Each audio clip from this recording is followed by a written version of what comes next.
बौद्धिक अक्षमता के विषय में आज भी हमारे समाज में जागरूकता व जानकारी की इतनी कमी है कि लोग पूछते हैं, अच्छा इनके लिए स्कूल भी होते हैं?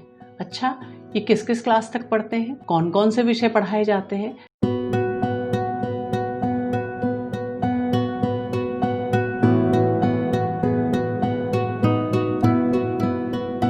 क्या आपके यहाँ भी कोई बौद्धिक अक्षमता से ग्रस्त है?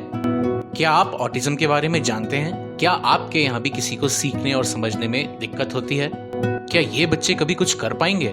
क्या ये हम पर बोझ हैं? क्या ये समस्या किसी को भी हो सकती है?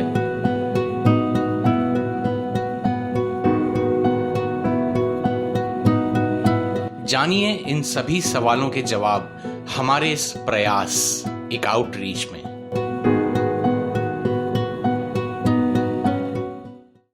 नमस्कार।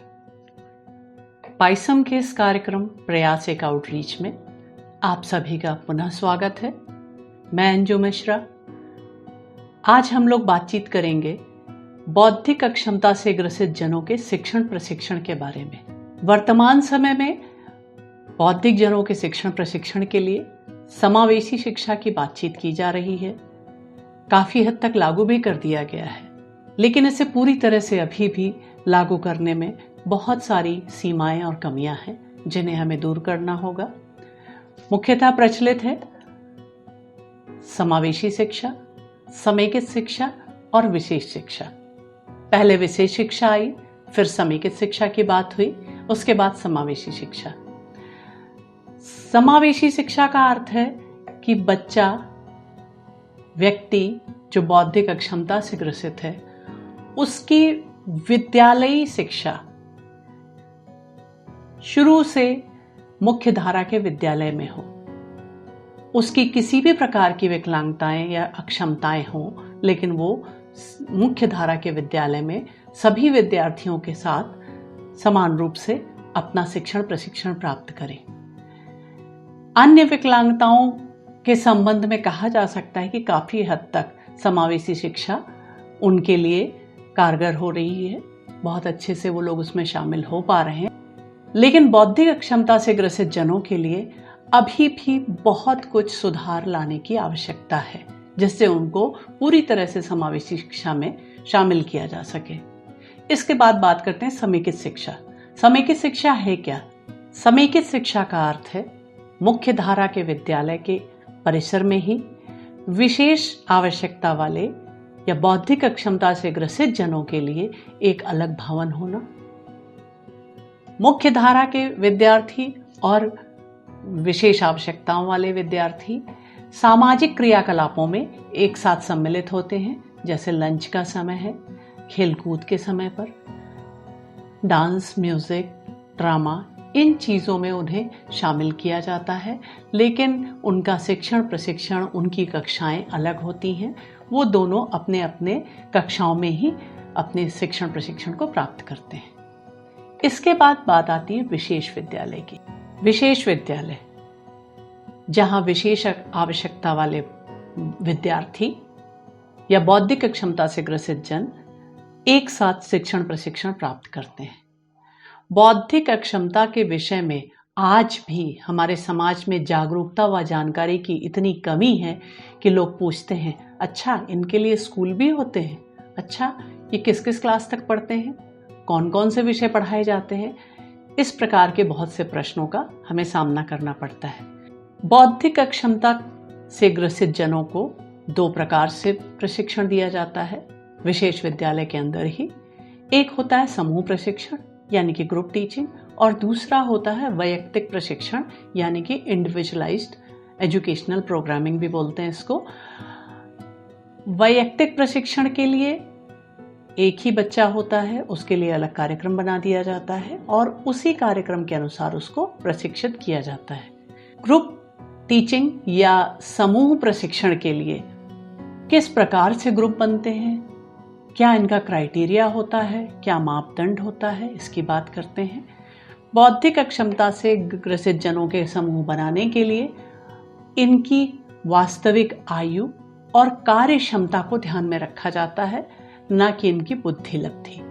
कक्षाओं का जो डिवीजन है वो इस प्रकार से होता है: pre primary, primary first, primary second, secondary, pre vocational 1, pre vocational 2 और उसके बाद वोकेशनल।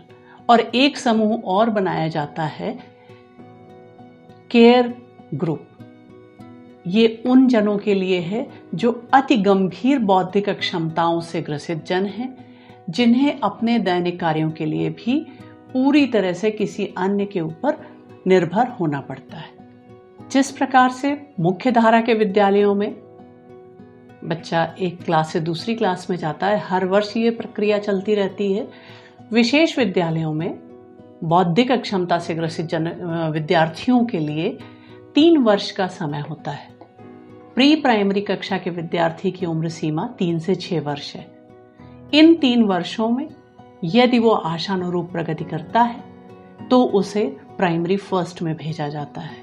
मुख्य धारा के विद्यालयों का पाठ्यक्रम निर्धारित होता है, लेकिन बौद्धिक अक्षमता से ग्रसित जनों के लिए पाठ्यक्रम बनाने के लिए कुछ टूल्स उपलब्ध होते हैं और उसका निर्माण विशेष शिक्षक को स्वयं करना होता है।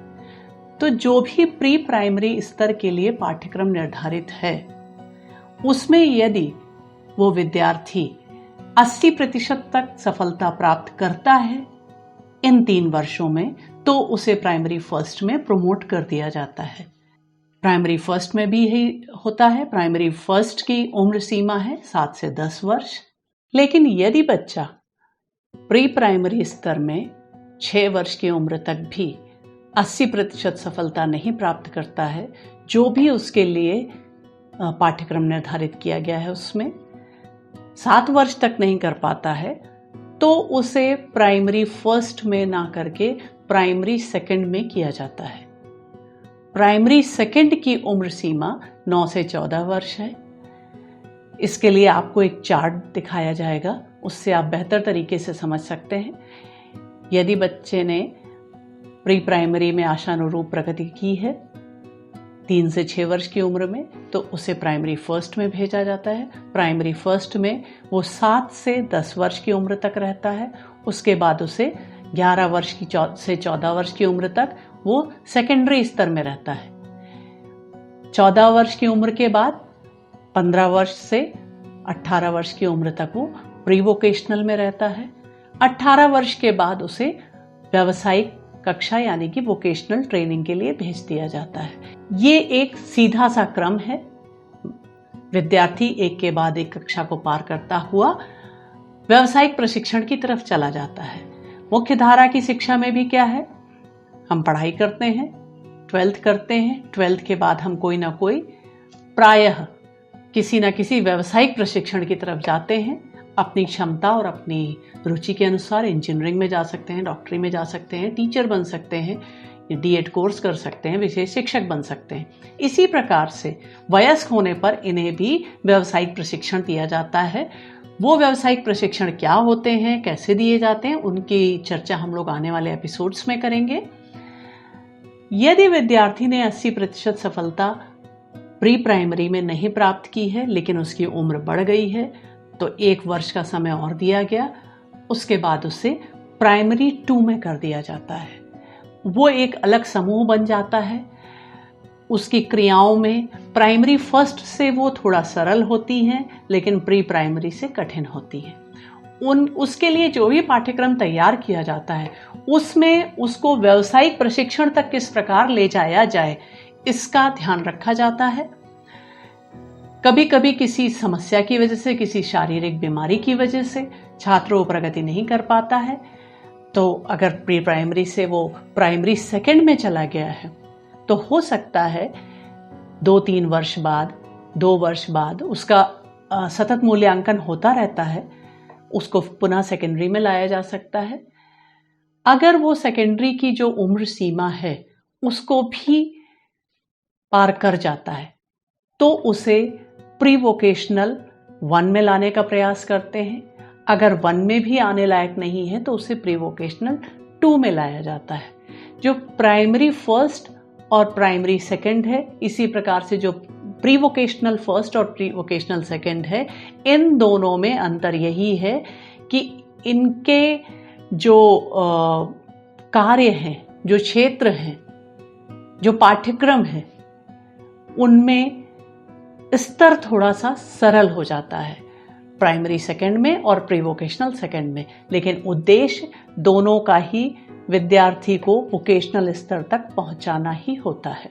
बौद्धिक अक्षमता से ग्रसित विद्यार्थियों के कक्षा का विभाजन, उम्र सीमा, पदोन्नति यानी कि कैसे प्रमोट करना है उनको आगे क्लास में, इस सब के लिए आधार है FACP checklist, functional assessment checklist for programming. ये national institute for the empowerment of persons with intellectual disability Secunderabad का एक टूल है जिसके आधार पर यह वर्गीकरण किया जाता है।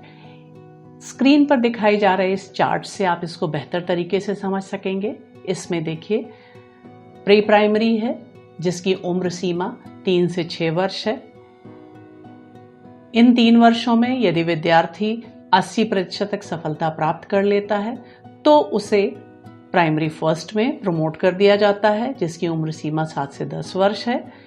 यदि वो 2 वर्ष और उसे दिए जाते हैं और उसमें भी वो नहीं प्राप्त कर पाता है तो उसे प्राइमरी 2 में प्रमोट किया जाता है।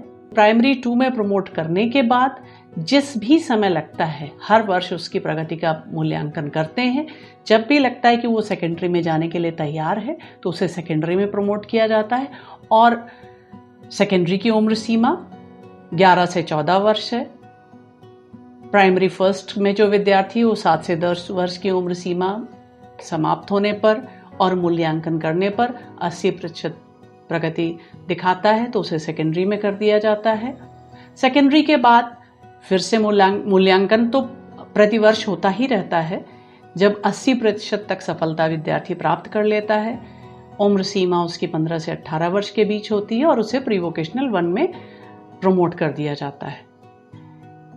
यदि सेकेंडरी स्तर पर भी कोई बालक, कोई विद्यार्थी प्रगति सही ढंग से नहीं कर पाता है तो 15 से 18 वर्ष की उम्र में उसे प्री वोकेशनल 2 में प्रमोट कर दिया जाता है। अल्टीमेटली उसे वोकेशनल ट्रेनिंग के लिए लाना ही होता है जब विद्यार्थी 18 वर्ष की उम्र को प्राप्त कर ले। तो इस प्रकार से हम बौद्धिक अक्षमता से ग्रसित विद्यार्थियों को विशेष विद्यालय में शिक्षण प्रशिक्षण देते हुए उन्हें उनके जीवन यापन के लिए व्यावसायिक प्रशिक्षण देने के लिए तैयार करते हैं। प्रत्येक कक्षा में क्या क्या पढ़ाया जाता है, कैसे पढ़ाया जाता है, क्या शिक्षण विधियां होती हैं, इनकी चर्चा हम लोग आने वाले एपिसोड्स में करेंगे। जो भी आपको दिखाया गया है, इस एपिसोड में जो भी चर्चा की गई है, इस विषय में अपने सुझाव, अपनी जानकारी हमें अवश्य दें। अपने सुझाव या जानकारी स्क्रीन पर दिए गए मेल आईडीज या फ़ोन नंबर्स पर आप साझा कर सकते हैं।